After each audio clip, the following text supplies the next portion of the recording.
Pahayag 19, ang nakasakay sa kabayong puti. 11 verse 16. Pagkaraan nito ay nabuksan ang langit at nakita ko ang isang kabayong puti. Ang sakay nito ay tinatawag na tapat at totoo, sapagkat matuwid siyang humahatol at makipagdigma. Parang nagliliyab na apoy ang kanyang mga mata, at sa kanyang ulo ay mayroong maraming korona. Nakasulat sa kanya ang isang pangalan niya na siya lang lamang ang nakakaalam ng kahulugan. Basang-basa sa dugo ang kanyang kasuotan, at ang tawag sa kanya ay salita ng Diyos.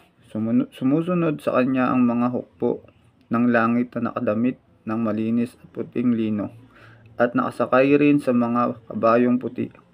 May matalim na tabak na lumalabas sa kanyang bibig na gagamitin niyang panlupig sa mga bansa. Mamamahala siya sa mga ito sa pamamagitan ng tungkod na bakal, at paagusin mula sa pisaan ng ubas ang alak ng puot ng Diyos na makapangyarihan sa lahat. Nakasulat sa kanyang kasuotan at sa kanyang hita ang ganitong pangalan: Hari ng mga hari, Panginoon ng mga Panginoon.